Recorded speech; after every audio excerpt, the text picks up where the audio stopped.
Greetings, YouTube! The Doctor is in. Dr. Urius Papers here, coming at you with another commentary on Dungeons & Dragons. And today I wanted to talk a little bit about Chapter 9, and not all of it, but some of the elements in Chapter 9 of the 2014 Dungeons & Dragons Dungeon Master's Guide, which is the Dungeon Master's Workshop. Now, there is a section of this that is in the new Dungeons & Dragons Dungeon Master's Guide, the 2024 one, but I wanted to talk about a few things that hit on 5 key concepts that I always use in all of my games, and they increase the fun level of all of my games. And those are conflict, trade-offs, antagonists, protagonists, risk/tension, and a living world. So we got a lot to go through, a lot to talk about. Stay tuned and don't go away.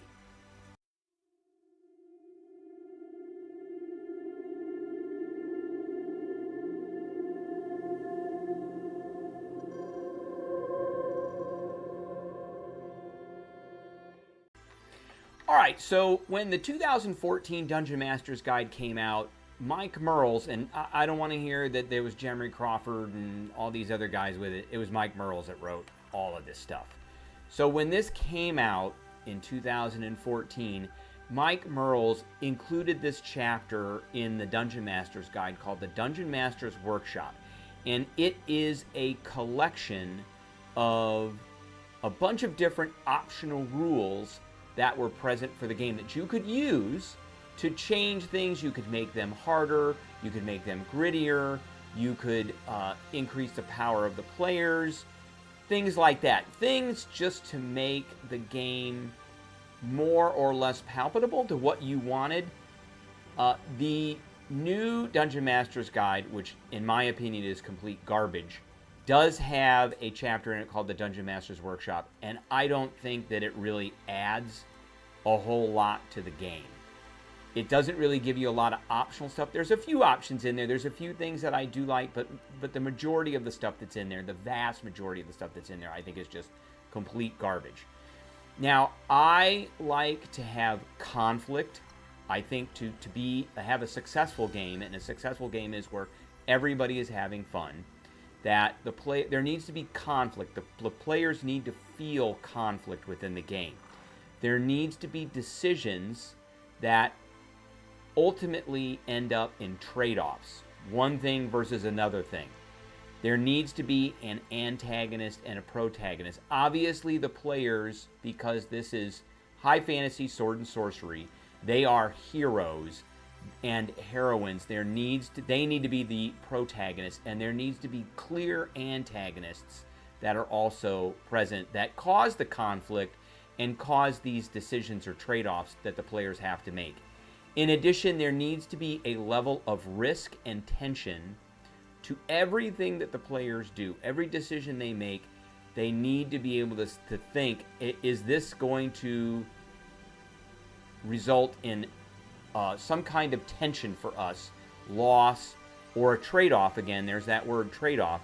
And then finally, the world needs to be a living world. That is, the players might be in one part of the world, but there are things that are still going on in the rest of the world itself that keep happening. I always like to keep a calendar of what's going on with events around the world. I mean, the worlds are big places. You're playing in, like, the Forgotten Realms. There's always something going on someplace else that might have an effect on what they're doing. But I like these optional rules because I think a lot of these, they don't all feed into all of these things, that is conflict, trade-offs, protagonist, antagonist, tension, risk, and living world. But I think they help enhance a lot of them, and they definitely do connect to some of them. So we're going to talk about all of these. We're going to look at, I think, some things I didn't like about 5e and 2024, particularly how they make monsters, and which are the antagonists. So we're going to talk about all. So I think the first place to go with this is the origins of this. And the origins of this started with 5th edition, and they carried over to 2024, and that is how antagonists or monsters are designed. If you play just rules as written, I think they were very poorly designed. They're very underpowered. A lot of the game was made so that characters will always win, and there is very low tension and very low risk. It happens, it does, but it doesn't happen as often as I think, and there's not always that feeling. The players a lot of times will just walk in and just waltz through things. There are times for that, of course.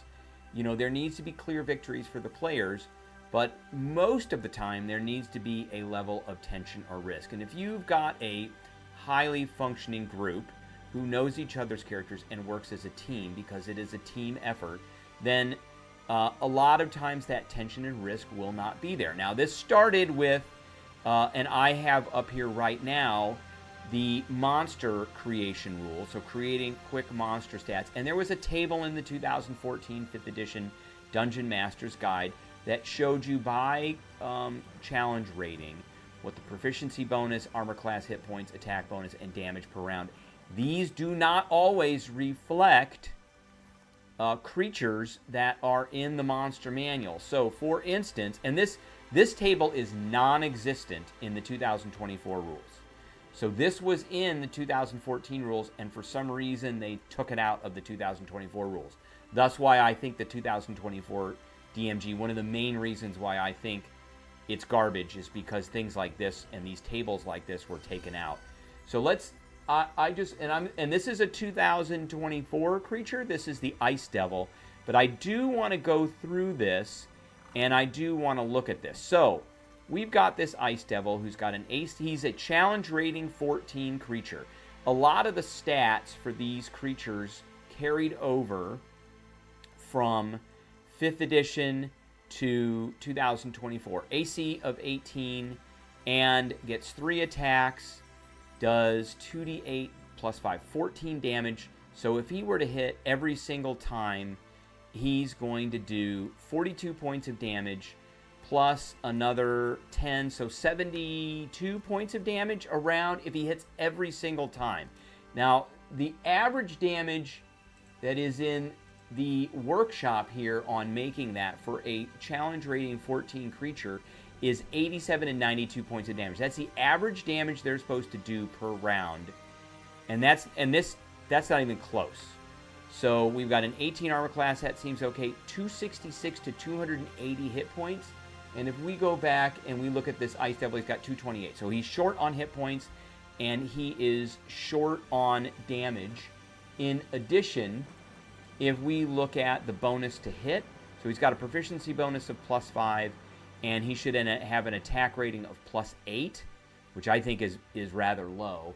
So if we go in here, he has an attack roll of 10, which is pretty good. So therein, these two things don't mesh completely. They don't follow their own rules. And the reason I bring this up is because I have a character right here that is a 13th level monk, and this monk can do upwards of 5 attacks around, a primary attack, attack with the primary attack, and then 3 Fury of Blows attacks. This character can, by itself, almost take that Ice Devil down. Now add 3 or 4 more characters in, and therein you see the issue with a lot of the progression. So there's little tension, there's little risk in this. And I pick Ice Devils because they're very archetypical creatures that's been around in Dungeons & Dragons for a while.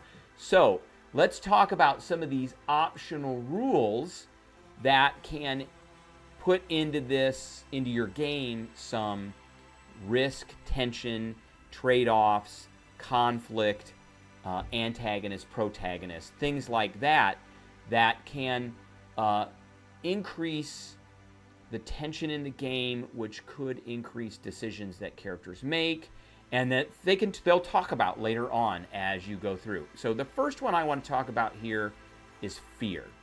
So fear is when adventurers confront threats they have no hope of overcoming. You can call for them to make a wisdom saving throw. So when they're coming up against that dragon or this creature from the Nine Hells, this Ice Devil or demons or the Tarrasque or these horrors from the Outer Realms, maybe they might be frightened. Now, frightened for a minute is a horrible condition. So, maybe I would scale that back. I would call for everybody to make a wisdom saving throw, and if they failed, they'd be frightened for a round. Horror is another one, and it is a charisma saving throw. So maybe they see something and they're so horrified by it and disgusted by it that it causes their mind to snap. And in such situations, maybe you make them make a charisma saving throw, as it says here, and then you set the DCs on the magnitude of the horrific circumstances. And I would say, leave the DCs for these pretty low. They don't need to be super high, but a low DC is probably good enough that most of the characters are going to make these saving throws right away, but they know that there's a risk. It will increase tension that, there's a risk that they could roll a 1 or a 2 or a 3 and fail on these, and then they're going to start off on the wrong footing in the combat. So with the horror, I would, set these at a low DC for a charisma saving throw and possibly a short-term madness. So now madness was a thing that they put in 2014 here, and they have a madness table for short-term effects. These last for a couple hours. It says 1d10 times 10 hours, so maybe a day or two, or maybe 1d10 minutes. I'm sorry, long-term madness was longer. These are, minutes. And so this would be for the duration of the combat. They might be frightened, they might babble and be incapable of spell casting, things like that. They might be stunned. I mean, there's really bad conditions in here. But again, if the players know these are going to happen up front, then it is very possible that will increase tension and risk. Now, the next thing that we are going to go through are these alternate healing rules. Again, and if players know this up front, then they will know that they have to adjust, and it will cause tension and risk, and there are trade-offs that happen, and there's conflict that happens. So we've got Healer's, I like this one a lot. Healer's Kit Dependency, absolutely, I would use this. They can't spend any hit dice after finishing a short rest until someone expends one of the Healer's Kit. So that means they all got to have a Healer's Kit to be able to use hit dice. Or you could say you need a Healer's Kit, or you need some kind of healing effect, like a Cure Wounds or something like that. And that way, there is a dependency on something outside that they may not have control over. So they may not be able to spend hit dice.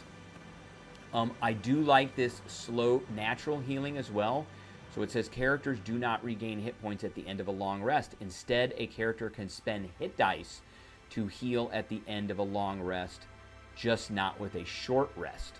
So I like that a lot, and I like to combine that with the Healer's Kit Dependency, so that they don't get anything on a short rest except maybe some abilities reset, but they can't spend any hit dice unless they do a long rest. And that way there has to be they may have to now leave the dungeon and actually take that long rest. And then there's this thing called speed factor. So these are in the combat options here. And these things affect initiative. And there's a table down here that goes through it, and you would subtract from the person's initiative. Now, this can get complicated, and it's going to require a new set of math every turn. And it's going to require players and creatures to declare their actions beforehand, which means it is going to get complicated, and you're going to have to reset initiative. But if you wanted to add some realism into this, and again, this adds tension and risk and trade-offs. Should I use that heavy weapon because I'm going to take a -2 to initiative? Or should I use that light weapon to get the +2 to initiative? Or should I really use that high-level spell, or should I cast that spell at a higher level, making it more complex, thus subtracting from my initiative? And those are trade-offs. And then, oh, look, we're going to fight all of these small creatures who all have bonuses to initiative. And initiative is a big thing. Because if you got a bunch of players and one creature, odds are there's a bunch of the players that are going to go before the creature, and then the creature is not going to go. So there are additions to risk and tension here that I think would work well. Now, the next thing that we're going to talk about are a few different combat options that they have here. Action options. I like this climbing on bigger creature. That feels very heroic to me. I think it feels like it's a win for the characters. You got these big creatures, they can climb on them, they can do different things. The creature may have to try and get them off. I like all of these rules here that are there. So I think those are very important to making the game feel a lot more heroic. And it feeds into that protagonist-antagonist feeling, you know, like Achilles or Perseus jumping on, you know, the larger creature to defeat it. Something just feels very right about that. And it, you know, creates fun, it creates stories for the players to talk about after the game is over with. The next thing that I wanted to talk about are these alternate injury rules, which I think go very well along with the slow natural healing and the dependency on healing for triggering the hit dice spending. So we've got these. So it's up to you to decide when to check for a lingering injury, but they suggest, and that is Mike Merles suggests some triggers for this. So when a creature takes a critical hit, when it drops to 0 but is not killed outright, and when it fails a death saving throw by 5 or more. So all three of those, the players all know that when one of those things happen, bad things are going to happen. And that triggers these lingering injury. So to determine, you roll on the table here, and there's some pretty bad things in here that happen. You could lose a foot, you could be limp, you could have a horrible scar, you could get a minor scar, a festering wound, you could lose an eye. And these things all trigger decisions, trade-offs that the players have to make. Do I really want to attack this creature and risk, you know, that we know this creature's tough, we know that there's a risk and there's tension involved with this creature, and now we have to deal with, we're not going to be healing as well, and we also have to deal with the possibility that we're going to have these lingering injuries. And lastly, I think this is a cool thing, and it's not necessarily a thing for the players, but it is a thing for monsters and NPCs, and that's morale. And this has come into every game edition since the original rule set, the OSR set, and those are reaction morale checks. And so creatures might need to make some kind of wisdom saving throw. It might not be a high DC, but if they're surprised, a creature is reduced to half its hit points, or the creature has no way to harm the opposing side, like they can't hit the tank at the front, or their leader is taken out, the group is reduced to half of its original size. Those kinds of things might trigger a morale check from the antagonists, because antagonists should be evil, they should be antagonists, and they should be cowards. They want, you know, they're into self-preservation. So this is an important thing, and then they may just try and bolt as soon as they can if they failed the saving throw. And again, it's a DC 10. It's not really a high saving throw, but there is that chance that it could happen. So I think all of these things are things, in summary, of course, that feed into the points of conflict, decision trade-offs, creatures and monsters being antagonists, whereas the players are heroic protagonists, risk and tension that feed into those trade-offs that the characters have to make decisions and they have to assess risk and tension. And kind of, sort of, about the living world itself. You know, the living world I really didn't touch on very much with these alternate rules. But I think these alternate rules are really important. I think these are things that were done correctly in the 5th edition. They were taken out in 2024, but I think they could very well be put back into 2024.